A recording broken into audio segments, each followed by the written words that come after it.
ወመንፈስ ቅዱስ አሐዱ አምላክ አሜን። አታማተቡ። በስመ አብ በሉስቲ። በስመ አብ ወወልድ ወመንፈስ ቅዱስ አሐዱ አምላክ አሜን። ስብሐት ለእግዚአብሔር በሰማያት ለዘአብጽሐነ እስከ ዛቲ ሰዓት። ክቡራን አበው መነኮሳት ወካህናት በየማዕረጋችሁ በወንጌል አገልግሎት የምትመስሉኝ ሰባኪያን አበው ካህናት፣ ልዑካን ዲያቆናት፣ እግዚአብሔር አምላክ በዚህ በቅድስናው ስፍራ ሰብስቧችሁ ከአምላካችን ከእግዚአብሔር ከገናናው መልአክ ከቅዱስ ሚካኤል ምሕረት ቸርነትን ፍለጋ የተሰበሰባችሁ እግዚአብሔር የሚወዳችሁ እግዚአብሔርን የምትወዱ ክርስቲያኖች በወደደን ባፈቀረን በእግዚአብሔር ፍጹም ሰላም እንደምን ዋላችሁ? እንደምን አመሻችሁ? አሜን። ቸርነቱ የማያልቅ ምሕረቱ የበዛ የአባቶቻችን የቅዱሳን አምላክ ልዑለ ባሕርይ ጌታ ቅዱስ እግዚአብሔር እንደ ኃጢአታችን ብዛት እንደ ልቦናችን ክፋት እንደኛ ደካማነት ሳይሆን በይቅርታው በምሕረቱና በቸርነቱ በሰላም ጠብቆ ለዚህ ዕለት ለዚህ ቀን ለዚህ ሰዓት ስላደረሰን ስለማይነገር ስጦታው አምላካችን እግዚአብሔር ክብር ምስጋና ይግባው።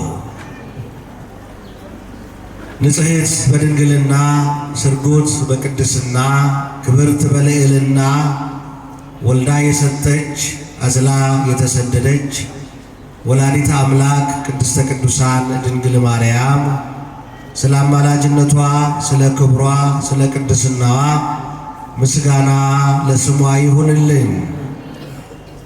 እስራኤልን ቀን በደመና ሌሊት በብርሃን አምድ የመራ ሊቀ መላእክት የሰላም አለቃ ቅዱስ ሚካኤል ስለ አማላጅነቱ ስለ ክብሩ ስለ ቅድስናው ምስጋና ለሱ ይሁንልን።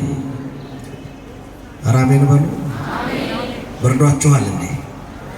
ግድ የለም ሰውነታችሁን ሞቅ እንዲለው እስቲ በጭብጨባ እግዚአብሔርን አመስግኑት አንድ ጊዜ። እግዚአብሔር ይክበር ይመስገን። ለዚህ ያደረሰን ለዚህ ያበቃን አምላክ ከቁጥር ሳያጎል ደግሞ ለዓመቱ እንደዚሁ ቆመን አጨብጭበን ተቀምጠን ቃሉን ሰምተን እንድንኖር ማን ይርዳን? እግዚአብሔር ሁላችንንም ይርዳን። በተሰጠን ጥቂት ደቂቃ እግዚአብሔር የሚያስተምረንን እግዚአብሔር የሚመክረንን እግዚአብሔር የሚነግረንን እንሰማለን። የተወደዳችሁ ክርስቲያኖች እግዚአብሔር ለሰው ልጆች ከሰማይ ካፈሰሰው በጎ በረከት አንዱ ቃሉን ነው። እግዚአብሔር ቃሉን ልኮ ያዘኑትን አጽናንቷል። ቃሉን ልኮ እምባ አብሷል። ቃሉን ልኮ የጎደለውን ሞልቷል። ቃሉን ልኮ በቃሉ ማጣት የጎበጡትን ቀና አድርጓል። የእግዚአብሔር ቃል ታሪክ ይቀይራል። የእግዚአብሔር ቃል እንባ ያብሳል።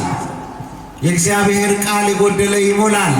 የእግዚአብሔር ቃል መራራነትን ያጣፍጣልና ነቢየ እግዚአብሔር ቅዱስ ዳዊት በመዝሙር 84 ቁጥር 8 ላይ እንዲህ አለ፣ እግዚአብሔር አምላክ የሚናገረውን እሰማለሁ። ማን የሚናገረው? ማን የሚናገረው? እግዚአብሔር አምላክ የሚናገረውን እሰማለሁ አለና እግዚአብሔርም ልባቸውን ወደ እርሱ ለሚመልሱ ይናገራል ይላል። ወገኖቼ በዛሬው ዕለት ይሄ ቃል የተፈቀደላችሁ ለእናንተ ብቻ ነው።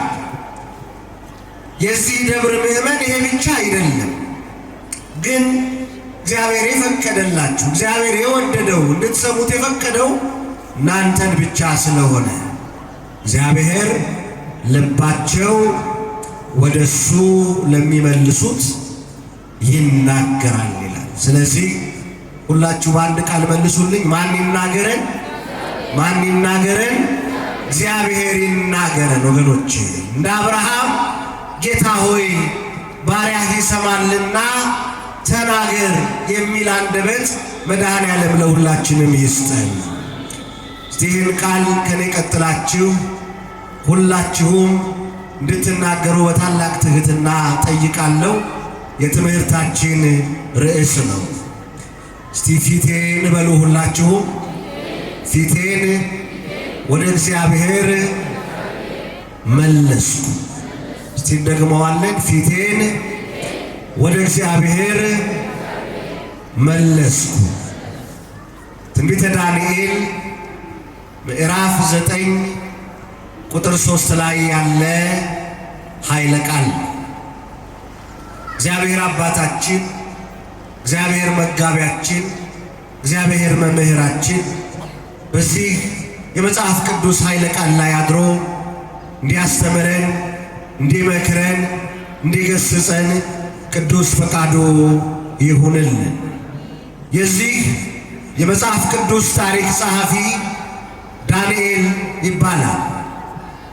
ዳንኤል እጅግ ተወዳጅ ከሆኑ እግዚአብሔር እምነታቸውን ከሥራቸው አጣምረው ሞገስና ኃይል ከሰጣቸው ነቢያት መካከል አንዱና ዋነኛው ዳንኤል ነው። ዳንኤል ማለት የስሙ ትርጉም እግዚአብሔር የእውነት ዳኛ ነው ማለት ነው። እዚህ ውስጥ ዳንኤል የሚባል ስም ያለው ሰው ካለ የስሙን ትርጉም ጠንቅቆ ሊያውቅ ይገባል ማለት ነው። ዳንኤል ማለት እግዚአብሔር ምንድን ነው? የእውነት ዳኛ ነው። እስቲ መልሱልኝ። እግዚአብሔር ምንድን ነው? አይሰማም። እግዚአብሔር ምንድን ነው? የእውነት ምንድን ነው? ዳኛ። ወገኖቼ መጽሐፍ ቅዱስ ላይ ለእግዚአብሔር የተሰጡ ልዩ ነገሮች አሉ። ለምሳሌ እረኞች አሉ። እዚህ ዓለም ላይ የምናውቃቸው የበግ እረኛ፣ የከብት እረኛ፣ የፍየሉ እረኛ እረኛ ይባላል። ሌላ ስም የለው፣ ሌላ ቅጥያ የለው። እግዚአብሔር ደግሞ የሕዝቡ ሁሉ እረኛ ነውና እረኛ ብቻ ተብሎ አይጠራም። እግዚአብሔር መልካም ምንድን ነው? መልካም ምንድን ነው? እረኛ። እግዚአብሔር መልካም እረኛ ነው። በዚህ ዓለም ላይ ያሉ እረኞች ከብቶቻቸውን የሚያደልቡት ለምን እንደሆነ እናውቀዋለን። የኔና የእናንተ እረኛ ታርዶ የተበላ እረኛ ነው። በጎቹ የገደሉት እረኛ ነው። በጎቹ ያረዱት እረኛ ነው። በጎቹ የበሉት እረኛ ነው። ይሄ እረኛ መልካም እረኛ ይባላል። በዚህ ዓለም ላይ ብዙ ዳኞች አሉ። ዘር ለይተው፣ ወገን ለይተው፣ ገንዘብ ተቀብለው ፍርድ የሚያዛቡ፣ ድሃ የሚበድሉ፣ ፍርድ የሚያጓድሉ፣ በወገን በዘመድ ሰነድ የሚሰርዙ፣ የሚደልሱ፣ ፍርድ የሚያጣምሙ ዳኞች አሉ። እነዚህ ዳኞች ይባላሉ። እግዚአብሔር ግን የእውነት ዳኛ ይባላል። የምን ዳኛ አልኳችሁ? መጽሐፍ እንዲህ ይላል። ነቢየ እግዚአብሔር ቅዱስ ዳዊት ሰማያት ጽድቁን ይናገራሉ፣ እግዚአብሔር የእውነት ዳኛ ነውና ይላል ነቢየ እግዚአብሔር ቅዱስ ዳዊት። ሰማያት የእግዚአብሔርን ክብር ይዘምራሉ። ሰማያት የእግዚአብሔርን ጽድቅ ይናገራሉ። ለምን ቢባል ሲሉ እግዚአብሔር የእውነት ምንድን ነውና? ዳኛ ነውና። ወገኖቼ በመጽሐፍ ቅዱስ ላይ የእግዚአብሔርን ዳኝነት የምናይበት ብዙ የመጽሐፍ ቅዱስ ክፍል አለ። እንደው ለምሳሌ ያክል ወይም ይህን ትምህርት ለማጠናከር ያክል ብዙ መምህራን የጠቀሱላችሁን አንድ ቃል ልንገራችሁ። ትንቢተ ዘካርያስ ምዕራፍ 3 ከቁጥር 1 ጀምሮ ስታነቡ ሰይጣንም ኢያሱን ይከሰው ዘንድ በእግዚአብሔር ፊት እንደቆመ መጽሐፍ ቅዱስ ይነግረናል። ሰይጣን እግዚአብሔርን ሊከሰው ማነው ኢያሱን ሊከሰው በኢያሱ ቀኝ ቆሞ ነበር። በኢያሱና በሰይጣን መካከል ፊት ለፊት ደግሞ የእግዚአብሔር መልአክ ቆሞ ነበር ይላል። ከሳሽ ሰይጣን ነው፣ ተከሳሽ ኢያሱ ነው። የችሎቱ ስነ ስርዓት አስከባሪ የእግዚአብሔር መልአክ ነው። ክብር ይግባው። ዳኛው ደግሞ እግዚአብሔር ነው። ኢያሱም ቆሞ ሰይጣንም ቆሞ የእግዚአብሔር መልአክ ቆሞ ባለበት ሰዓት ሰይጣን ኢያሱን የሚከስበት የክሱን ዝርዝር ከመናገሩ በፊት እግዚአብሔር ቀድሞ ለኢያሱ ተናገረለት ይላል። እግዚአብሔር ይቅደምልን፣ በኑሯችን እግዚአብሔር ይቅደምልን። እግዚአብሔር ቀደመና እንዲህ አለ፣ ሰይጣን ሆይ፣ እስቲ ሁላችሁም በሉ፣ ሰይጣን ሆይ በሉ፣ እግዚአብሔር ይገስጽህ። ይህን እግዚአብሔር ተናገረ ወገኖች። አንተ ሰይጣን እግዚአብሔር ይገስጽህ። ኢየሩሳሌምን የመረጠ እግዚአብሔር ይገስጽህ ብሎ ሰይጣንን ገሰጸው እግዚአብሔር። እስቲ አሜን በሉ። ትዳራችንን የሚበጠብጠውን ሰይጣን እግዚአብሔር ይገስጽልን። ጤና የነሳንን ሰይጣን እግዚአብሔር ይገስጽልን። ሰላም የነሳንን ፍቅር የነሳንን ሰይጣን እግዚአብሔር ይገስጽልን።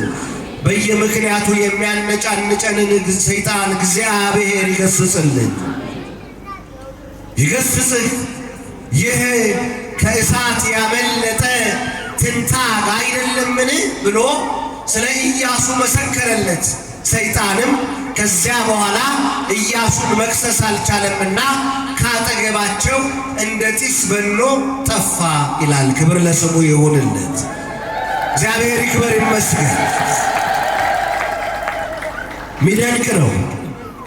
ሰይጣን ኢያሱን ለመክሰስ ምክንያት ነበረው፣ ግን እግዚአብሔር አልፈቀደለትም። ወገኖቼ እግዚአብሔር እንደዚህ ነው። ለከሳሽ አሳልፎ አይሰጠንም፣ ለአሳዳጅ አሳልፎ አይሰጠንም፣ ለሚያዋርዱን ሰዎች እግዚአብሔር አሳልፎ አይሰጠንም። ሰይጣንን ያዋርደዋል፣ ሰይጣንን ይወቅሰዋል፣ ሰይጣንን ይገስጸዋል፣ ካጠገባችንም ያርቀዋል። ካራቀው በኋላ ግን ኢያሱና እግዚአብሔር ብቻ አብረው ቆሙ፣ አብረው ታዩ። ኢያሱ ቆመ። ሰይጣን ኢያሱን የሚከስበት ብዙ ምክንያት ነበረው። ምክንያቱም ይላል ኢያሱ እግዚአብሔር ፊት ሲቆም ሰናፊሉ ጥምጣሙ ቆሽሾ ነበር፣ አድፎ ነበር። እግዚአብሔር ኢያሱን ሲያየው የሚያስወቅስ ብዙ ነገር አለው። የጠመጠመው ጥምጥም አድፏል፣ የለበሰው ቀሚስ ቆሽሿል። በዚህ ጊዜ እንደዚህ አለ፣ አሽከሮቹን ጠራ። በሉ የኢያሱን ቀሚስ አውልቁ፣ ጥምጣሙንም አውልቁ፣ አዲስ ነጭ ቀሚስ አልብሱት፣ ጥምጣሙንም የጸዳ አድርጋችሁ አልብሱት አለና አዘዘ። ቀሚሱም ነጭ ሆነ፣ ጥምጣሙም ተቀየረ። እግዚአብሔርም እንደገና ተናገረ፣ ኢያሱ ሆይ አትፍራ፣ ከዛሬ ጀምሮ አበሳህን ለዘላለም ካንተ አርቄልሃለሁ አለው ይላል። ክብር ምስጋና ለአምላካችን ለእግዚአብሔር ይሁን። በደንብ አመስግኑት እግዚአብሔርን። እግዚአብሔር የእውነት ዳኛ ስለሆነ ጽድቅን ፈረደ፣ እውነትን ፈረደ። የእግዚአብሔር ካህን ነውና የመቅደሱ ባለሟል ነውና አሳልፎ ሊሰጠው አልፈለገም። ዳንኤል ማለት የስሙ ትርጉም እግዚአብሔር ዳኛ ነው ማለት ነው። መቼም አምናለሁ ብዙ መምህራን ስለ ዳንኤል በደንብ ተንተን አድርገው አስተምረዋቸዋል። እኔ ግን ወደ ተነሳሁበት ዋናው ነጥቤ መለሳለሁኝ። እንደምታውቁት በትንቢተ ዳንኤል ምዕራፍ 1 ላይ ስታነቡ ናቡከደነጾር የባቢሎኑ ንጉሥ አለቃ ናቡከደነጾር ኢየሩሳሌምን በወረረ ጊዜ የመጀመሪያ ሥራው አስፋኔዝ የተባለውን የቤተ መንግሥቱን ሹም ጠርቶ ወጣቶች መልምሎ እንዲያመጣ አይሁዳውያን ወጣቶችን ለቤተ መንግሥቱ አገልጋዮች እንዲሆኑ መልምሎ እንዲያመጣ ነው ያዘዘው። የከለዳውያንን ቋንቋ እንዲያስተምሩ 4-5 የሚሆኑ ወጣቶች መልምለህ ከ5 ያልበለጡ ከ4 ያላነሱ ወጣቶች መልምለህ አምጣ አለና ለምልመላው መስፈርት አወጣ። እየሰማችሁኝ ነው? ምን አወጣ አልኳችሁ? መስፈርት አወጣ። 6 መስፈርት እንዲህ ይላል። ወጣቶቹን ስትመለምል ይህንን መስፈርት መሰረት አድርጋ ነው። አንደኛ ነውር የሌለባቸው፣ ሁለተኛ መልከ መልካሞችን፣ ሶስተኛ የሚያስተውሉትን፣ አራተኛ ጥበበኞችን፣ አምስተኛ በስነ ምግባራቸው ከተማው ላይ የሚታወቁትን፣ ስድስተኛ በንጉሱ ፊት መቆም የሚችሉትን። የሰማችሁ ነው?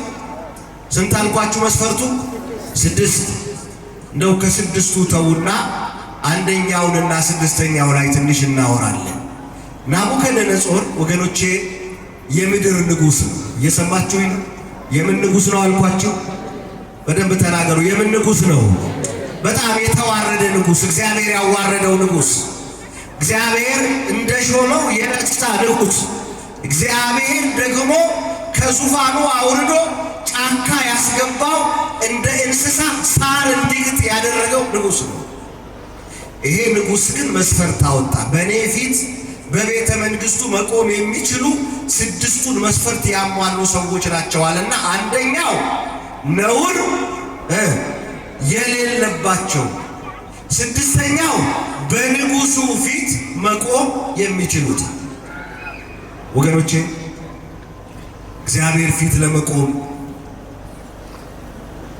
የንጉሱ ቤተ መንግሥት ነገ ይፈርሳል። እኛ የተቀመጥነው የእግዚአብሔር ቤተ መንግሥት ውስጥ ነው። ታምናላችሁ? የማን ቤተ መንግሥት? በደንብ ተናገሩ። የማን ቤተ መንግሥት? የእግዚአብሔር ቤተ መንግሥት ውስጥ። እዚህ ቤተ መንግሥት ውስጥ የሚያልፍ ንጉሥ አይደለም የሚመለከው። እዚህ ቤተ መንግሥት ውስጥ ነገ የሚወርድ አይደለም የሚመለከው። የዘላለም ንጉሥ፣ የዘላለም አባት፣ የዘላለም ጌታ። ቀና ብላችሁ ወደ ሰማይ ተመልከቱ፣ ዝቅም ብላችሁ ወደ ምድር ተመልከቱ። ሰማያት እንደ ጢስ በነው ይጠፋሉ፣ ምድርም እንደ ልብስ ታረጃለች፣ በውስጧ ያሉም ያልቃሉ። እኔ ግን ለዘላለም እኖራለሁ ያለ ጌታ ይመለካል። ክብር ምስጋና ለአምላካችን ለእግዚአብሔር ይሁን። ታዲያ የዘላለም ንጉሥ እግዚአብሔር ፊት ለመቆም መንግሥተ ሰማያት ለመግባት አንደኛ ነውር የሌለባቸው፣ ነውር የሌለበት፣ ሁለተኛ በንጉሱ ፊት በእግዚአብሔር ፊት በሚያስፈራው በእግዚአብሔር ዙፋን ፊት መቆም የሚችሉ። እስቲ እኔ ነኝ የምትሉ አላችሁ እዚህ ውስጥ? እኔ ነውር የለብኝም የሚል አለ እዚህ ውስጥ? አለን ወገኖቼ? አቤት እግዚአብሔር ምሕረቱ ቸርነቱን አብዝቶ ይቅርታውን አብዝቶ እንደ ሁሌ በየሄድኩበት አውደ ምሕረት እናገረዋለሁ። አሁን እግዚአብሔር 3 መላእክት መርጦ አንደኛው እዚህ የተቀመጥንበት ገናናው መልአክ ቅዱስ ሚካኤል በዚህ በፊት ለፊተኛው በር ቆሞ፣ ሁለተኛው ሚካኤል ገብርኤል በዚህ በጎንኛው በር ቆሞ፣ ሶስተኛው ቅዱስ ዑራኤል በሌላኛው በር ላይ ቆሞ እንደው እየተፈተሻችሁ ግቡ ቢባል ያልሰረቀ ያልዋሸ ኃጢአት ያልሰራ በሐልዮ በነቢብ በገቢር ነውር የሌለበት ንጹሕ የሆነ ብቻ እየተፈተሸ ይግባ ቢባል አሁን እዚህ ግቢ ውስጥ ሰው እናገኛለን? ቀዳሽ የለ፣ አስቀዳሽ የለ፣ ሰባኪ የለ፣ ተሰባኪ የለ። ሁሉ የበደለ ሁሉ የእግዚአብሔር ክብር የጎደለው ክብር ይግባው እሱ ግን እርቃኑን ተሰቅሎ እርቃናችንን ስለሸፈነ በቤቱ ተሰብስበናል። ክብር ምስጋና ለስም አጠራሩ ይሁንለት። አቤት ወገኖቼ፣ አቤት ቀሚስ የሸፈነው ስንት ኃጢአት! አቤት ነጠላ የሸፈነው ስንት ኃጢአት! አቤት ክራባትና ሱፍ የሸፈነው ስንት በደል! አቤት ወገኖቼ፣ እግዚአብሔር ግን መሐሪ ስለሆነ፣ እግዚአብሔር ግን ይቅር ባይ ስለሆነ፣ እግዚአብሔር ግን ቸር ስለሆነ፣ ቸርነቱ ስለበዛ እሱ እንደ ሰው ስላልሆነ፣ ለዚህ ነው ቅዱስ ዲዮስቆሮስ እስመ ለነ ለኃጥአን ለእመ መሐርከነ ውእተ አሚረ ትሰመይ መሐሪ። አቤቱ አለ እኛን ኃጢአተኞች ብትምረን ያን ጊዜ ያንተ መሐሪ ትባላለህና፣ ጻድቃንንስ ከሥራቸው የተነሳ ትምራቸዋለህ። እኛ ግን በደለኞች ነን፣ አንተ ሐኪማችን ነህ፣ የመጣኸው በሽተኛ ፍለጋ ነው። ስለዚህ እኛ በደለኞች ነን። ቤተ ክርስቲያን መጥተን ስናስቀድስ ምን እንላለን? በከመ ምሕረትከ አምላክነ ወአኮ በከመ አበሳነ። ነቢየ እግዚአብሔር ቅዱስ ዳዊት ወደ እግዚአብሔር ተራራ ማን ይወጣል? በቅድስናውስ ስፍራ ማን ይቆማል? አለና እጆቹ ንጹሕ የሆኑ ሰዎች፣ ልቡ ቂም በቀል የሌለበት ሰው፣ ወንድሙ ላይ በቁጣ ያልተነሳ ሰው። ይሄ ሁሉ እጃችን ላይ አለ፣ ይሄ ሁሉ ልባችን ላይ አለ። ግን ማን መሐሪ ነው? እስኪ ተናገሩ። ማን መሐሪ ነው? ማን ይቆማል? በእግዚአብሔር ቤተ መቅደስ ማን ይቆማል? በቅጥሩ ማን ይቆማል? ይቀመጣል። እግዚአብሔር እንድናጨበጭብ ፈቀደልን። እግዚአብሔር እንድንዘምር ፈቀደልን። እግዚአብሔር እንድናስቀድስ ፈቀደልን። ኪዳን እንድናደርስ ፈቀደልን። አቤት ምሕረቱ ወገኖቼ!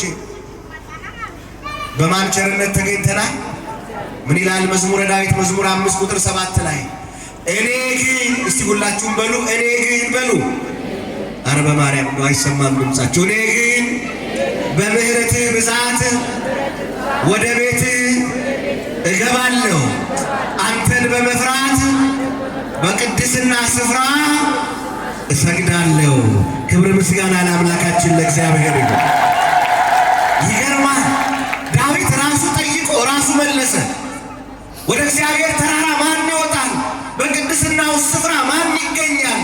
አለና ማንም ካለ በኋላ እኔ ግን አለ በምሕረትህ ብዛት ወደ ቤትህ እገባለሁ፣ አንተን በመፍራት በቅድስና ስፍራ እሰግዳለሁ አለ። ማንን በመፍራት? ማንን በመፍራት? አዎ ወገኖቼ፣ እግዚአብሔርን በመፍራት እግዚአብሔርን በማክበር። ዳንኤል ይህን ጻፈ፣ የናቡከደነፆርን መስፈርት። ከዚያ በንጉሡ ፊት መቆም የሚችሉትን ነውር የሌለባቸውን መልከ መልከኞችን በጥበብ ሁሉ የሚያስተውሉትን መልምለው አመጡ። 4 ወጣቶች ተገኙ። ስንት አልኳችሁ? 4 ወጣቶች። ሁላችሁም ታውቋቸዋላችሁ። አናንያ፣ አዛርያ፣ ሚሳኤል ይባላሉ። አንደኛው ዳንኤል ይባላል። 4 ወጣቶች።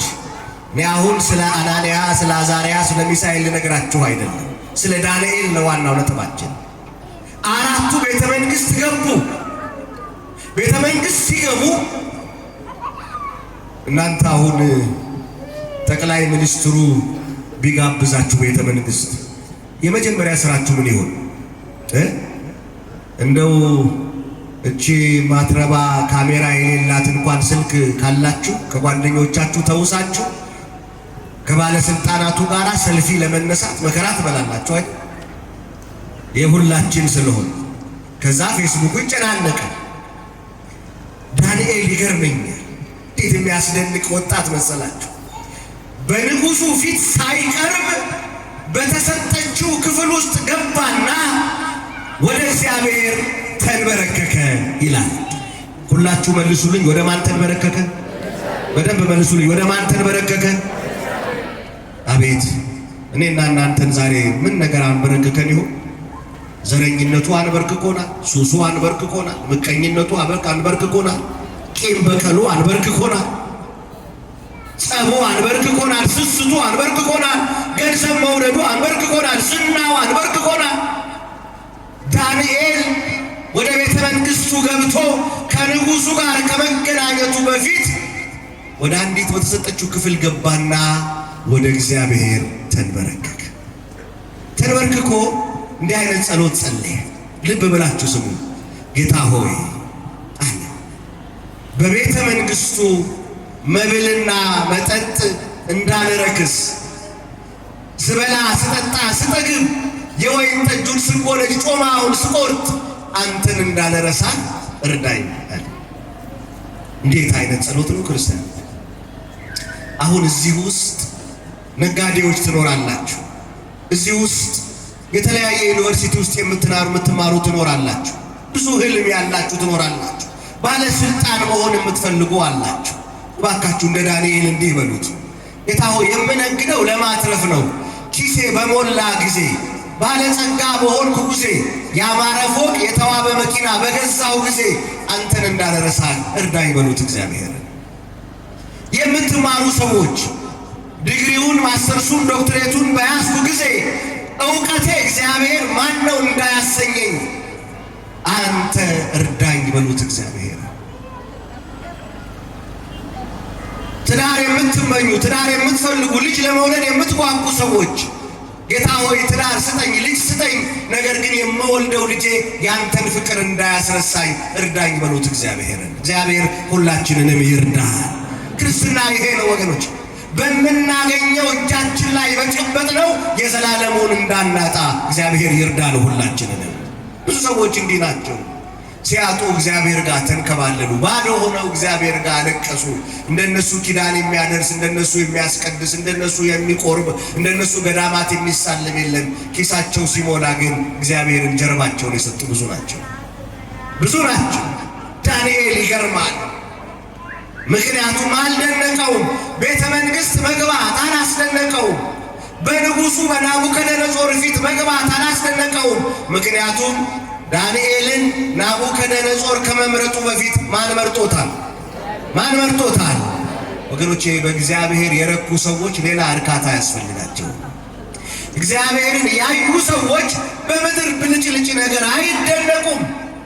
እግዚአብሔር ክብሩን የጠገቡ ሰዎች ሌላ ነገር አያጠግባቸውም። እግዚአብሔርን የተጎናጸፉ ሰዎች ወርቅ አያደምቃቸውም። ከወርቅ በላይ ማን ስላለ? ክብር ምስጋና ለስም አጠራሩ ይሁንለት ለእግዚአብሔር።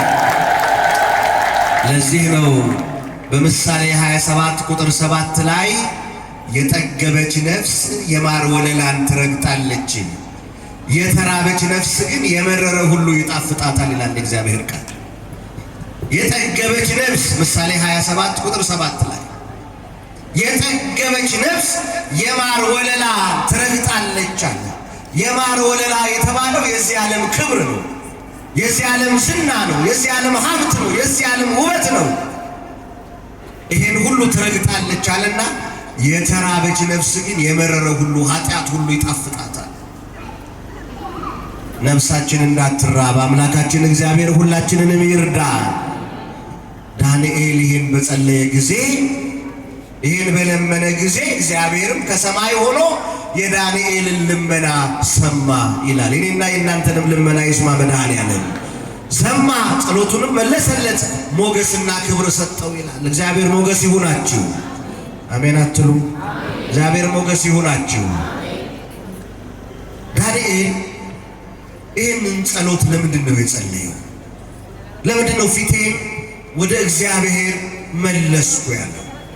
ወገኖቼ ይህን ታሪክ ለማግኘት መጽሐፈ ዜና መዋዕል፣ ሁለተኛ መጽሐፈ ዜና መዋዕል ምዕራፍ 36 ከቁጥር 11 ጀምሮ ስታነቡ ታሪኩን በደንብ ታገኛላችሁ፣ በደንብ ትረዱታላችሁ። መጽሐፍ ቅዱስ የማንበብ ልማድ ያላችሁ ሰዎች ጥቅስ ይዛችሁ ቤታችሁ ግቡና አንብቡ። እንዲህ ይላል፣ ሴዴቅያስ መንገሥ በጀመረ ጊዜ የ21 ዓመት ጎልማሳ ነበር ይላል። የስንት ዓመት አልኳችሁ? የ21 ዓመት። እስራኤልን እንዲገዛ በ21 ዓመቱ እግዚአብሔር ሴዴቅያስን ሾመ። 11 ዓመት ሴዴቅያስ እስራኤልን ገዛ ይላል።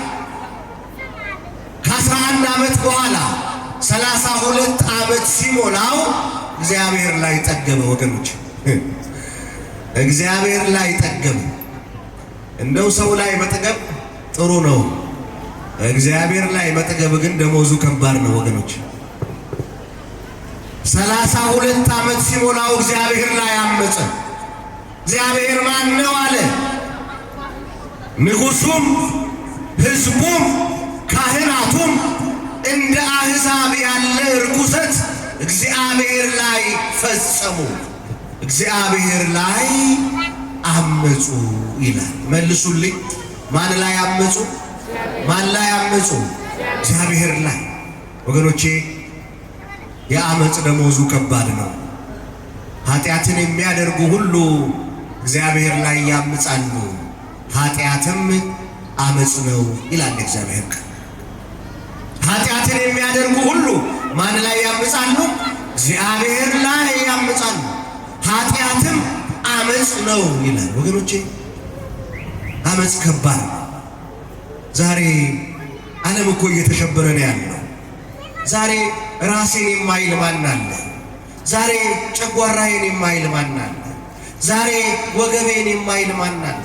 ዛሬ እግሬን የማይል ማን አለ? ዛሬ ኩላሊቴን ጉበቴን የማይል ማን አለ? ልቤን የማይል ማን አለ? ከየት የመጣ ይመስላችኋል? እግዚአብሔር እኮ ራስን እንጂ የራስ ምታትን አልፈጠረም።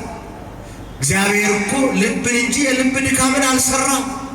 እግዚአብሔር እኮ ጨጓራን ኩላሊትን እንጂ የኩላሊትን የጨጓራም ካንሰር አልሰራም። እንዳትሳሳቱ። ታዲያ ከየት መጣ ስትሉ የሰው ልጅ በራሱ ጊዜ የጎተተው ነው። ትንቢተ ኢሳይያስ ምዕራፍ 1 ቁጥር 5 ላይ እንዲህ ይላል፣ ደግሞስ አመፃ እየጨመራችሁ ስለምን ትቀሰፋላችሁ ይላል እግዚአብሔር። እስቲ አሜን በሉ። እግዚአብሔር ከመቀሰፍ ይጠብቀን። አሜን በሉ። እግዚአብሔር ከመቀሰፍ ይጠብቀን። አመፃ እየጨመራችሁ ስለምን ትቀሰፋላችሁ አለና ራስም ሁሉ ለሕመም ልብም ሁሉ ለድካም ሆኗል። የሰው ልጅ ከእግር ጥፍሩ እስከ ራስ ፀጉሩ ጤና አጥቷል። ለምን ቢባል አለ በእኔ ላይ አምፀዋልና አለ እግዚአብሔር። እግዚአብሔር ቃል አመፃ እየጨመራችሁ ስለምን ትቀሰፋላችሁ? ራስም ሁሉ ለሕመም ልብም ሁሉ ለድካም ሆኗል። የሰው ልጅ ከእግር ጥፍሩ እስከ ራስ ፀጉሩ ጤና አጥቷል። ለምን? በእኔ ላይ አምፀዋልና። አመፅን ሁሉ የአመፅን ልብ ሁሉ ከላያችን ላይ ነቅሎ ትሑቱን ልብ እንዲሰጠን እግዚአብሔር ይርዳል። አመፀ። ሴዴቅያስ ባመፀ ጊዜ ከዙፋኑ አወረደው እግዚአብሔር። ሕዝቡም ካህናቱም እግዚአብሔር ላይ አመፁ። በዚህ ጊዜ ጨካኝ ንጉሥ አመጣ። እግዚአብሔርን የማያውቅ ንጉሥ አመጣ በኢየሩሳሌም ላይ። ይህም ጨካኝ ንጉሥ ክፉ ሥራ ሠራ። ወገኖቼ አባቶቻችን ድሮ ሲተርቱ እንዲህ ይላሉ፣ እግዚአብሔር ሲቆጣ አርጩሜ አይቆርጥም ይላሉ። እየሰማችሁ ነው? ምን አይቆርጥም? ምን አይቆርጥም? እግዚአብሔር ሲቆጣ አርጩሜ አይቆርጥም። እግዚአብሔር ሲቆጣ ይችን አየር የምንተነፍሳትን አየር ያዛባና እንታመማለን። እግዚአብሔር ሲቆጣ የምንሞቃት ፀሐይ ታቃጥለናለች። እግዚአብሔር ሲቆጣ ቁጭ ብለን መነሳት ያቅተናል። እግዚአብሔር ሲቆጣ የዘራነው አይበቅልም። እግዚአብሔር ሲቆጣ ለብሰን ደርበን ይበርደናል። እግዚአብሔር ሲቆጣ እየበላን ይርበናል፣ እየጠጣን ይጠማናል። እግዚአብሔር ሲቆጣ የቆምንባት ምድር ተንቀጥቅጣ ትከዳናለች። ወገኖቼ እግዚአብሔር በምሕረቱ ሁላችንን የሚታረቀን። እግዚአብሔር ተቆጣ፣ ጨካኝ ንጉሥ አመጣ። ይሄ ጨካኝ ንጉሥ የመጀመሪያ ሥራው በኢየሩሳሌም የምትገኝ የቅዱሳን አጽም ማረፊያ የሆነችውን የኢየሩሳሌምን ቤተ መቅደስ በሮቿን ነቀለ፣ ቅጥሮቿን አፈረሰ፣ መስኮትና በሮቿን በእሳት አቃጠለ። ቤተ መቅደሱ ያውም መጽሐፍ የሚለው የቅዱሳን አጽም ማረፊያ የሆነችው ምዕመኑ ሕዝቡ ሁሉ እየገባ የሚማጸንባትን ያቺን የኢየሩሳሌምን ቤተ መቅደስ በሮቿን በእሳት አቃጠለ፣ አጥሮቿን አፈረሰ፣ ነዋያተ ቅድሳቱን አውጥቶ ለእግዚአብሔር ክብር የሚውሉትን ነዋያተ ቅድሳቱን አውጥቶ ወይን መጠጫ አደረገው። በዚህ ጊዜ ዳንኤል ይህንን አየና ወደ እግዚአብሔር ተንበርክኮ ጸለየ። ወገኖቼ አሁን ያለንበት ወር የጸሎት ወር ነው፣ የጾም ወር ነው። ስንቶቻችሁ ትጸልያላችሁ? አሁን አንዱን ሰው ከዚህ አስነስቼ ትጸልያለህ ወይ ብለው አዎ ይለኛል። መቼ ስለው ጾም ሲገባ።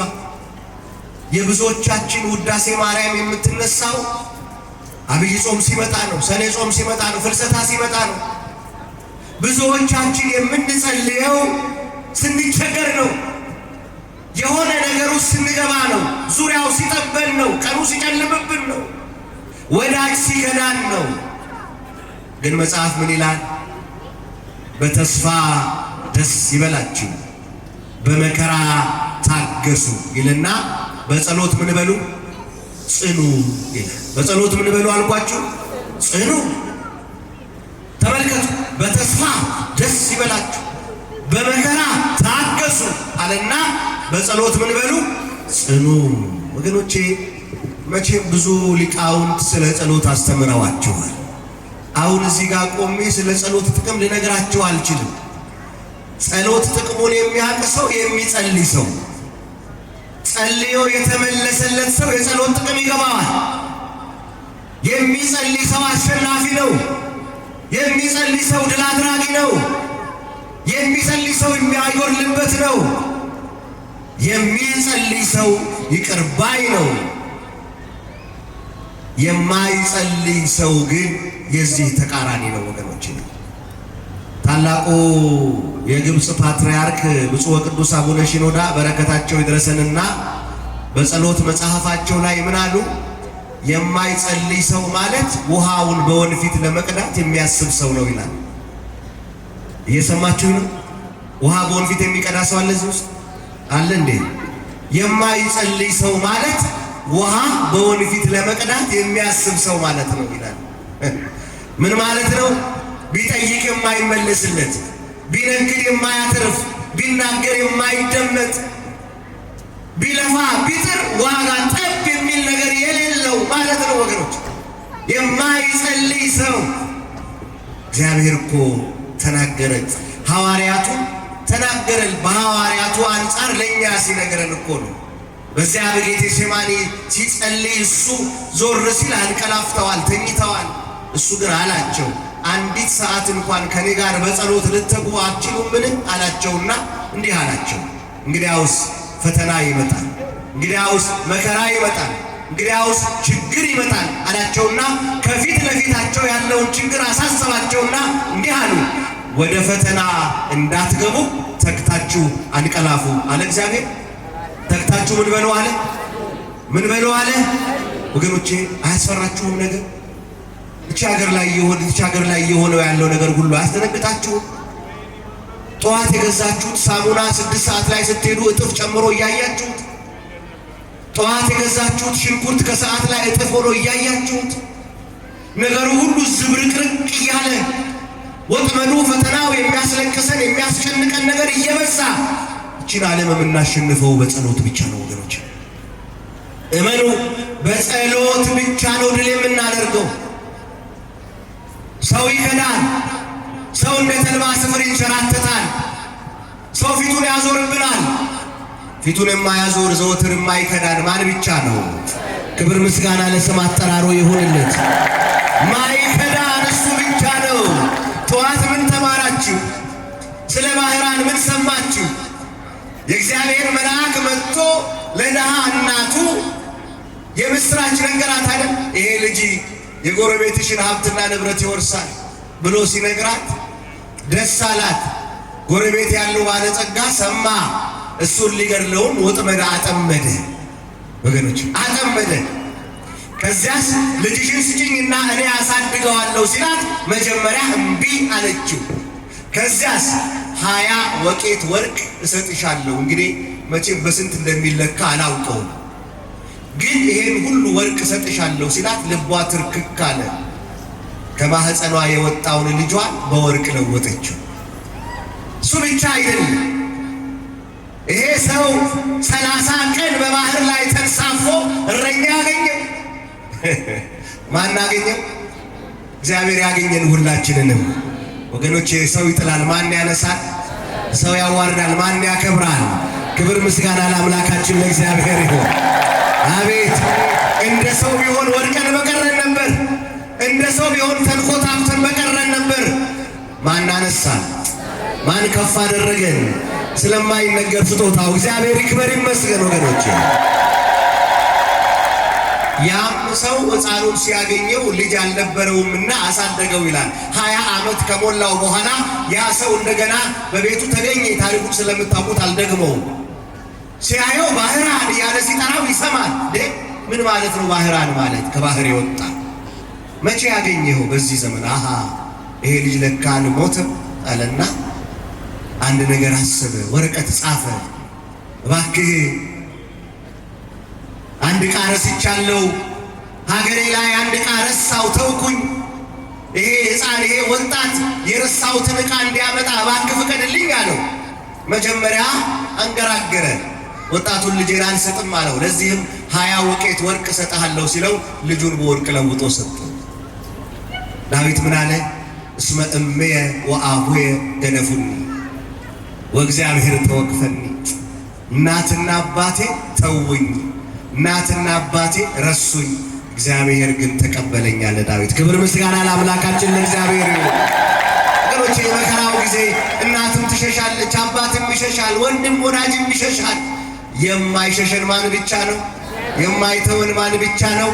እስከ ዛሬ ተጠግተ ነው ያላሳፈረን ማን ብቻ ነው? ታዲያ ምን ይገባዋል ለዚህ ጌታ? ምስጋና ነዋ፣ ክብር ነዋ። ሌላ ምን አለ? ወገኖቼ እግዚአብሔር አይጥልም፣ እግዚአብሔር አይጥልም። ተስፋ አድርጉት፣ እግዚአብሔር አይጥልም። በእናንተና በሞት መካከል እንኳን አንድ እርምጃ እስኪቀር ድረስ እግዚአብሔር ያያል። መጨረሻ ታሪካችሁን ይለውጣል። ታገሱት፣ ጠብቁት እግዚአብሔር። ጸልዩ ወገኖቼ፣ ጸልዩ። ምን ሰማው ነገር ደስ አይልም። ሲኤንኤኑ፣ ቢቢሲው፣ አልጀሲራው፣ ኢቢኤሱ፣ ኢቲቪው ምኑን ብትከፍቱት የምትሰሙት ነገር ናላ ያዞራል፣ ልብ ይሰብራል፣ አይምሮ ይበጠብጣል። አንድ የሚያሳርፍ ነገር አትሰሙ። አንድ የሚያሳርፍ ነገር በዚህ ጦርነት ነው፣ በዚህ ሚሳኤል ነው። ሕፃናት ከፈራረሰ ሕንፃ ስር ሲወጡ ታያላችሁ። ጡት የጠቡ ሕፃናት ገና ጡት ያልጨረሱ። መከራ ነው የምንሰማው። ይህን ክፉ ዘመን የምንሻገረው በጸሎት ነው ወገኖች። አንድ ታሪክ ልንገራችሁ። አንድ ሰው በጣም በእውነተኛ ታሪክ እንደሆነ ነው ሶሻል ሚዲያ ላይ ያነበብኩት ነው። በጣም የሚያስገርም በአሜሪካ ግዛት ውስጥ ባለች አንዲት ከተማ ላይ የሚኖር በጣም የተከበረ የተወደደ የተፈራ ሰው። ይሄ ሰው አንድ ቀን በጠዋት ተነስቶ ለከባድ ስራ ከአንድ ሀገር ወደ ሌላ ሀገር ካለበት ሀገር ወደ ሌላ ሀገር ለመሄድ አስቦ በጠዋት ተነስቶ ባለቤቱን ልጆቹን ተሰናብቶ አውሮፕላን ማረፊያ ጋር ደርሶ ለመሳፈር ሲቃረብ 5 ደቂቃ ስላረፈደ አውሮፕላኑ ትቶት ሄደ። በጣም ተበሳጨና ዛው አካባቢ አንድ መኪና ዘመናዊ መኪና ተኮናትሮ ወደዚያ ሀገር ወደሚፈለግበት ሀገር እየነዳ ሄደ። ረጅም መንገድ ከተጓዘ በኋላ እንደ አጋጣሚ አንድ ትንሽ የገጠር መንደር ጋር ሲደርስ በጣም ዝናብ ዘነበ። ዝናብ ብቻ አይደለም፣ ከባድ በረዶ ጣለ እና መኪናውን መንዳት ስላልቻለ ቆመ እና ካሁን ዝናቡ ያባራል፣ በረዶውም ይቀልጣል እያለ ቢጠብቅ በረዶ የባሰ መጣ። መኪና ውስጥ እየቀዘቀዘ ሲመጣ ጨነቀውና ከመኪናው ወጥቶ አንዲት ኩራዝ ጭል ወደሚልባት ቤት ገባና በር ላይ ቆመና በር አንኳኳ። ልቧ በሐዘን የተነካ ሴት በሯን ከፈተችለት። እባክሽ በረዶው እየበረታ ስለሆነ መኪናዬንም መንዳት ስላልቻልኩ ዝናቡ እስኪያባራ በረዶውም እስኪቆም ድረስ በቤትሽ እንዳርፍ ፍቀጂልኝ አላት። ግባ አለችው። አስገባችው። ካላት አንዲት ወንበር ላይ ያስቀመጠችውና ሻይ አፍልታ ሰጠችውና ወደ አልጋዋ ሄደችና በርከክ ብላ ረጅም ሰዓት ከእንባ ጋር የተቀላቀለ ጸሎት ትጸልያለች። ዝም ብሎ ያያታል። ጸልያ ጨረሰችና መጣች። ቆመች። ስትቆም ዝናቡም አባርቶ ነበርና በጣም ስለደነቀው አንቺ ሴት ይሄን ሁሉ ሰዓት ምን ስታደርጊ ነበር አላት። እየጸለይኩ። ምን እያልኩ? እየጸለይኩ። ወገኖቼ 40 ዓመት የሞላችሁ ሰዎች፣ 50 ዓመት የሞላችሁ ሰዎች፣ 30 ዓመት የሞላችሁ ሰዎች ይሄን ሁሉ ዓመት ምን ስታደርጉ አፈጃችሁት ይሆን? ምን ስናደርግ አሳለፍነው ይሆን? የሚቆጭ ዘመን የላችሁም? ወደ እግዚአብሔር ያልተንበረከካችሁበት ዘመን የላችሁም? እየጸለይኩ አለችው። ወደ ማን አላት? ወደ እግዚአብሔር። ምንድን ነው የፈለግሽው ከእግዚአብሔር አላት። ብዙ ነገር። አልጋዬ ውስጥ እንደምታየው ከአልጋው ተጣብቆ ያለ የ3 ዓመት ሕፃን ልጅ አለኝ። ይሄ ሕፃን በሞትና በሕይወት መካከል ነው ያለው። ገንዘቤን ሁሉ አሟጥጬ ይህንን በሽተኛ ልጄን ለማሳከም ሞከርኩ፣ ግን መድኃኒት አላገኘም። ልጄ ሊፈወስ አልቻለም። ስለዚህ ሁሉን ወደሚችለው ወደ እግዚአብሔር የመጨረሻ ተስፋዬ ወደ ሆነው ወደ እግዚአብሔር እየጸለይኩ ነው አለች። ወደ ማን አለች? በማርያም ተናገሩ። ወደ ማን አለች? የመጨረሻው ተስፋዬ ወደ ሆነው። ይገርማል። እንዴት አላት? በቃ ገንዘቤን ከጨረስኩ በኋላ አንድ ነገር ሰማሁ። የሕፃናት ስፔሻሊስት እኮ እገሌ የምትባል ከተማ ውስጥ አለ፣ የታዋቂ ዶክተር ነው። እሱ ዶክተር ጋር ብትወስጂው ልጅሽ ወዲያው ነው የሚፈወሰው አሉኝና ነገሩኝ። ይህን የምስራች ከነገሩኝ በኋላ ሌላ ተስፋ የሚያስቆርጥ ነገር ነገሩኝ። ግን ዋጋውን አትችዩ፣ ግን ወረፋውን አትችዩ። ብዙ ሰዎች ስለሚጠብቁት፣ ብዙ ሀብት ያላቸው ሰዎች ወረፋውን እየቀደሙ ስለሚገቡ አታገኙም አሉኝ። ተስፋ ቆረጥኩኝ አለችው። በጣም ገረመውና እንዲህ አላት፣ አንቺ ሴት ያንቺ እግዚአብሔር እውነተኛ አምላክ ነው አላት። ያንቺ አምላክ እውነተኛ አምላክ ነው አላት። የድሃ አደጉ አምላክ እግዚአብሔር እስቲ አመስግኑት። ክብር ምስጋና ለስሙ ይሁንለት። ወገኖቼ እኛ ሀብት የለንም፣ እኛ ንብረት የለንም፣ እኛ የምንመካበት ነገር የለንም። በማን ግን እንመካለን? በማን እንመካለን? ክብር ምስጋና ለአምላካችን ለእግዚአብሔር ይሁን። አቤት ዓለም የደረሰበት ስልጣኔ ተመልከቱ። ዛሬ ቅድም እንደነገርኳችሁ የዓለም የአንድ ሀገር የስልጣኔ መለኪያ እኮ ሚሳኤል አመረተች ነው። እገሌ የምትባል ሀገር ይህን ያክል ኪሎ ሜትር የሚወነጨፍ ሚሳኤል አመረተ ነው። ወገኖቼ ያደጉ ሀገሮች ሚሳኤል አላቸው፣ እኛ ድሆቹ ሚካኤል አለን። ክብር ምስጋና ለአምላካችን ለእግዚአብሔር ይሁን። እንዲህ አላት፣ በእውነት አምላክሽ እውነተኛ አምላክ ነው፣ ፈጣሪሽ እውነተኛ ፈጣሪ ነው፣ ጌታሽ እውነተኛ ጌታ ነው። ልንገርሽ አለና ታሪኩን ነገራት። እኔ ጠዋት ተነስቼ ወደ አውሮፕላን ማረፊያ ሄድኩኝ። እዚያ ስደርስ አውሮፕላኑ አምልጦኝ ሄደ። እንደገና ወደ አንቺ መንደር ስመጣ መንገድ መሄድ አልቻልኩም። አውሮፕላኑ መኪናው በበረዶ ብዛት ሊያንቀሳቀሰኝ አልቻለም። ስለዚህ ወደ አንቺ ቤት መጣሁ። እኔ ማለት ዓለም ሁሉ የሚያወራልኝ በዚያች በተነገረችው ከተማ ያለው ብቸኛው የሕፃናት ስፔሻሊስት ዶክተሩ ነኝ። እግዚአብሔር ወዶ በቤትሽ አኖሮኛል አላት። ልጇንም አከመላት። ክብር ምስጋና ለአምላካችን ለእግዚአብሔር ይሁን። እመኑ ወገኖቼ፣ ጸሎታችሁ ግዴታ ሳይፈጽም አይመለስም። እንባችሁ እግዚአብሔርን በር ሳያንኳኳ አይመለስም። ብቻ ማንን እናምናለን? ማንን እናምናለን? ጸልዩ ወገኖች። ጸለየ ዳንኤል ጸለየ፣ እንዲህ አለ፣ እኔ ዳንኤል እጾምና እጸልይ ዘንድ ማቅ ለብሼ በአመድም ላይ ሆኜ ፊቴን ወደ እግዚአብሔር መለስኳል። በጣም አጭር ደቂቃ እችን ቃል አብራራና ጨርሳለሁ። ይገርማል። የኢየሩሳሌም ቅጥር በፈረሰች በሮቿን በእሳት በተቃጠሉ በዚያን ጊዜ አለ ዳንኤል፣ እኔ ዳንኤል ልብ ብላችሁ ስሙ፣ እጾምና እጸልይ ዘንድ የምትለዋ ቃል ገና ለመጾም የሚያደርገውን ለመጸለይ የሚያደርገውን ቅድመ ዝግጅት የምታሳይ ናት። እጾምና እጸልይ ዘንድ ማቅ ለበሱ በአመድም ላይ ሆንኩ አለና፣ ይሄ ሁሉ አልበቃኝም፣ ፊቴ ወደ ማን መለስኳል? ወደ ማን መለስኳል? ገኖቼ ይገርማል። ለካ ዝም ብሎ እንደተገኘ ነገ መጥቶ ዓርብ የሚጸለይ አምላክን የወለደች እመቤታችን የድንግል ማርያም ምስጋና 5ኛ ክፍል አይባልም። ለካ ለመጾም ዝም ብሎ ሰኔ ጾም ገባ ብሎ እንደው ዝም ብሎ ስጋውን ሲቆርጡ አምሽቶ መጾም አይደለም። ለካ ቅድመ ሁኔታ አለው። ለካ ቅድመ ዝግጅት አለው ወገኖቼ።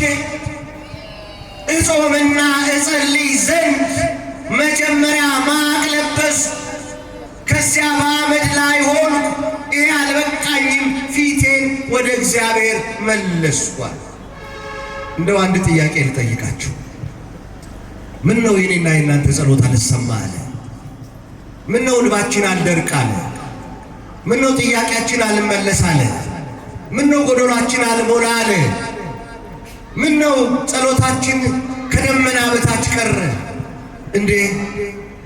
ገዳም ለገዳም እንዞራለን፣ ኪዳን እናደርሳለን፣ ሰዓታት እንቆማለን፣ ማህሌት እንቆማለን፣ እናስቀድሳለን፣ እንቆርባለን፣ ጉልበታችን እስኪያብጥ ግንባራችን እስኪደማ እንሰግዳለን። ምን ነው እግዚአብሔር ዝም አለ? ወገኖች ጨካኝ ሆኖ ነው እሱ? አልሰማ ብሎ ነው እሱ? ክፉ ሆኖ ነው እሱ? ሎቱ ስብሐት።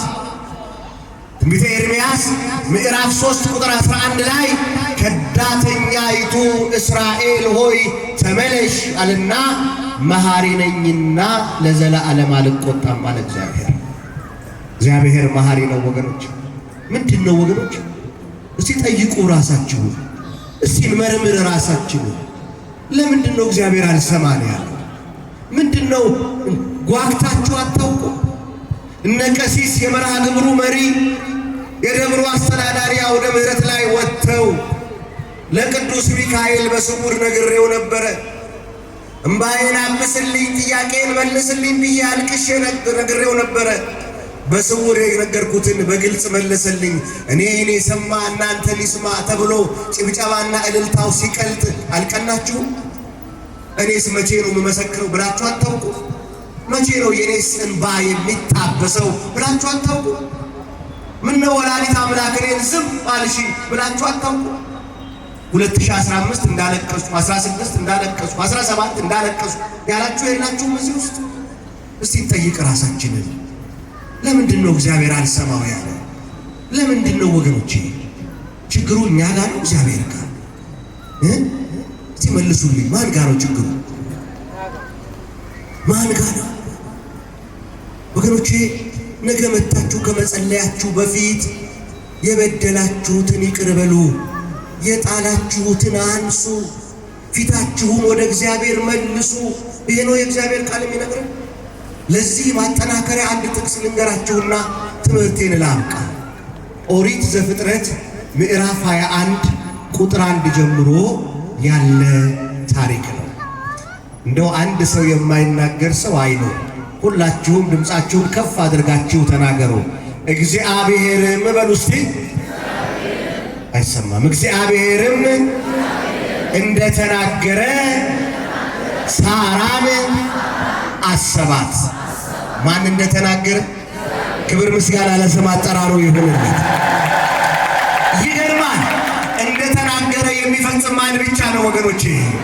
አቤት ስንት ሰው ቃል ገባላችሁ ሞቅ ሲለው፣ ስንት ሰው ያንተን ነገርማ ያንቺን ነገርማ እንዲህ ባላደርግልሽ ብሏችሁ በማግስቱ ስልክ ያላነሳ መንገድ የቀየረባችሁ ስንት አለ ወገኖቼ። መንገድ የማይቀይር ፊቱ የማይጠቁር ማን ብቻ ነው? አቤት ምስጋናና ክብር ለስሙ ይሁንለት። እግዚአብሔር እንደተናገረ ያደርጋል። ጠብቀው፣ ቃል የገባልህን ይፈጽማል። እሱ ይከዳ ዘንድ ሰው አይደለም። ትንቢተ ሕዝቅኤል ምዕራፍ 12 ቁጥር 25 ላይ እኔ እግዚአብሔር ነኝ፣ እናገራለሁ፣ የምናገረውን ቃል ይፈጸማል፣ ደግሞም አይዘገይም ይላል እግዚአብሔር።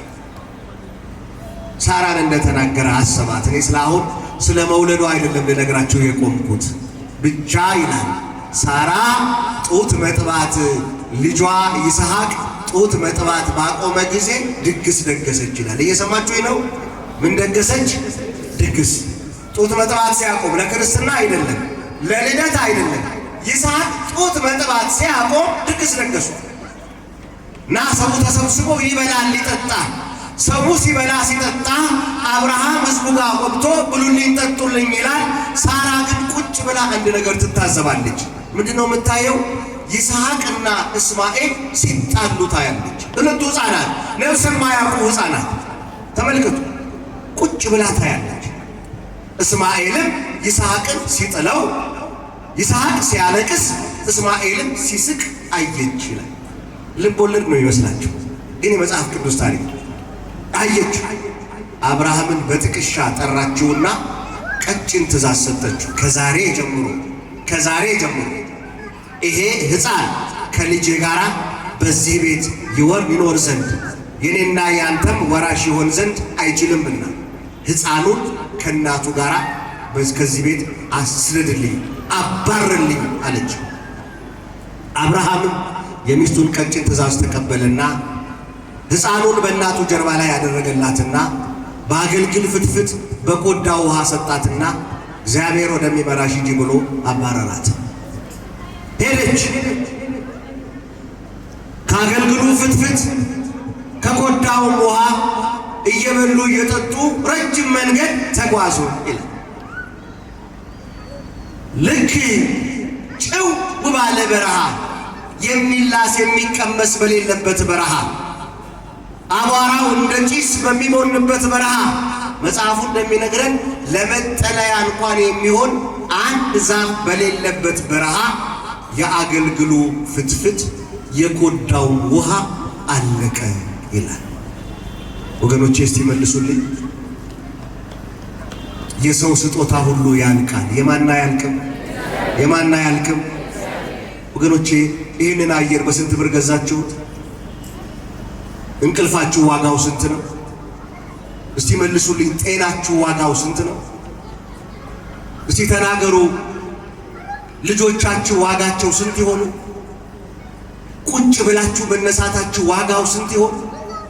ጠቅልላችሁ መጉረሳችሁ፣ አላምጣችሁ መዋጣችሁ ዋጋው ስንት ይሆን? ጥርሳችሁ፣ ዓይናችሁ፣ እጃችሁ ዋጋው ስንት ይሆን? ይሄን ሁሉ ያለ ዋጋ የሰጠ ማን ነው? አለቀ ይላል። የሰው ነገር ሁሉ ያልቃል ወገኖች፣ አለቀ። ነፍስ የማያውቀው ሕፃን የእናቱን ጀርባ እየቧጠጠ የምጠጣው አምጪ አላት። ነፍስ የማያውቀው ሕፃን የእናቱን ፀጉር እየነጨ የምበላው አምጪ አላት እያለቀሰ። ምን ታብላው? ምንም የለም፣ ምንም የለም። ሕፃኑ ከጩኸት ብዛት እየተነሳ ድምፁ እየሰለለ መጣ። ጨነቃት። ጀርባዬ ላይ ተቀምጦ ልጄ እያየሁት ከሚሞት አለችና ከጀርባዋ ላይ አነሳችና አቧራው ላይ ጣለችው፣ ወረወረችው ይላል። እየሰማችሁ ነው? ምን አለችው አልኳችሁ? ጣለችው። ከዛ ትሮጥና ትቆማለች። ስትቆም የልጁን ጩኸት ትሰማለች። አሁንም ትሮጣለች ድምፁን ላለመስማት። ስትቆም ሲጮህ ትሰማለች። አሁንም ትሮጣለች። ስትቆም ድምፁ ጠፋ፣ ጸጥ አለ። ያኔ አቧራውን እያነሳች አቧራው ላይ እየተንከባለለች ሃሌሉ እግዚአብሔር በዚህ ሰማይ፣ በእውነት እግዚአብሔር በዚህ ሰማይ ላይ አለ ወይ? ፈራጁ አለ ወይ? ብላ እሪ ብላ አለቀሰች። ይገርማል። ሰዎች የማይኖሩበት ምድረ በዳ ሊኖር ይችላል። እግዚአብሔር የሌለበት ስፍራ አለ እንዴ ወገኖቼ? እንዲህ ክብልል እያለች ስታለቅስ እግዚአብሔር በዚያ ምድረ በዳ ለአጋር ድምፁን አሰማት ይላል። ክብር ምስጋና ለአምላካችን ለእግዚአብሔር አሰማት። እንዲህ አላት፣ አጋር ሆይ አጋር ሆይ አታልቅሺ አላት ይላል። ይችን ሀገር መድኃኔዓለም አታልቅሺ ይበላት። እምባሽ ይበቃል ሊበላት፣ ሮሮሽ ይበቃል ይበላት፣ ስደቱ ይበቃሻል ሊበላት መድኃኔዓለም አታልቅሺ አለና የሚገርመኝን ቃል ልንገራችሁ። እግዚአብሔር የሕፃኑን ጩኸት ሰምቷል አለ። እየሰማችሁ ነው? የማንን ጩኸት አላት? ይገርማል። የምትጮኸው እሷ፣ እግዚአብሔር የሰማው የሕፃኑ። ልብ በሉ ወገኖች፣ በደንብ ልብ በሉ። እግዚአብሔር አምላከ ክፉአን ነው። እግዚአብሔር አምላከ ሕዙናን ነው። እግዚአብሔር የገፊዎችን ጩኸት ሰምቶ አያውቅም። እግዚአብሔር ሰውን የጣሉትን ሰዎች ጩኸት ሰምቶ አያውቅም። ሺህ ብትንከባለል፣ ሺህ ብታለቅስ፣ ሺህ ብታነባ የሰማው የሕፃኑን ጩኸት ነው። እንዲህ አላት፣ አይዞሽ የምትፈልጊውን ነገር እሰጥሻለሁ፣ ልጅሽንም ታላቅ ሕዝብ አደርገዋለሁ፣ በምድረ በዳ የማትጠብቂውን ነገር አደርግልሻለሁ አላትና መጀመሪያ ግን ተነሽና የጣልሽውን አንሺ አላት። እየሰማችሁኝ ነው? ምን ያልሽውን? ምን ያልሽውን? እስቲ እግዚአብሔር ጸሎቴን እንዲሰማኝ እምባዬን እንዲያብስ እፈልጋለሁ የምትሉ እጃችሁን አውጡ። ጥያቄ እንዲመለስ ብዙ ጥያቄ ያለኝ እግዚአብሔር ጋር የምትሉ ብዙ እንቆቅልሽ አለ፣ ብዙ ያልፈሰሰ ወደ ውጭ ሳይሆን ወደ ውስጥ የሚያነባ ብዙ እንባ አንብቻለሁ እግዚአብሔር እንዲሰማኝ እፈልጋለሁ የምትሉ ግድ የለም ከፍ አድርጉ እጃችሁን። እግዚአብሔር ይስማችሁ። እግዚአብሔር ጥያቄያችሁን ይመልስላችሁ። እግዚአብሔር እንባችሁን ያብስላችሁ። ከኃጢአት በስተቀር የልቦናችሁን መሻት ይፈጽምላችሁ። አጨብጭቡና መልሱ። በቃ እግዚአብሔር ጥያቄሽን እንዲመልስ ከፈለግሽ፣ እግዚአብሔር ጥያቄህን እንዲመልስ ከፈለግ የጣልከውን ትዳር አንሳ። እግዚአብሔር ጥያቄሽን እንዲመልስ ከፈለግሽ የጣልሽውን ትዳር አንሺ። እግዚአብሔር እምባህን እንዲያብስልህ እምባሽን እንዲያብስልሽ ከፈለግሽ የጣልሽውን ፍቅር አንሺ። የጣልከውን ፍቅር አንሳ። የጣልከውን ሰላም አንሳ። እግዚአብሔር ጥያቄን መልስልኝ ይፈልጋለሁ ብለህ ካልክ በዘረኝነት የጣልከውን ወንድምህን አንሳ። በሐሰት ምስክር የጣልከውን ወንድምህን አንሳ። በክፋት የጣልከውን ወንድምህን አንሳ። እግዚአብሔር ያኔ ይሰማል። ሮጠች አጋር። ልጇን ስታየው ገና በሞትና በሕይወት መካከል ነው። አፈፍ አድርጋ ከአፈር ላይ ያነሳችው። እግዚአብሔርም የልቦናዋን ዓይን አበራላት፣ ከአጠገቧም የሚፍለቀለቅ ውሃ ሰጣት ይላል። ክብር ምስጋና ለአምላካችን ለእግዚአብሔር ይሁን። የማያልቀውን በረከት እንድናገኝ በምሕረቱ እንዲጎበኘን ፊታችን ልባችን ወደሱ እንድንመልስ እግዚአብሔር ይርዳን። ወስብሐት ለእግዚአብሔር።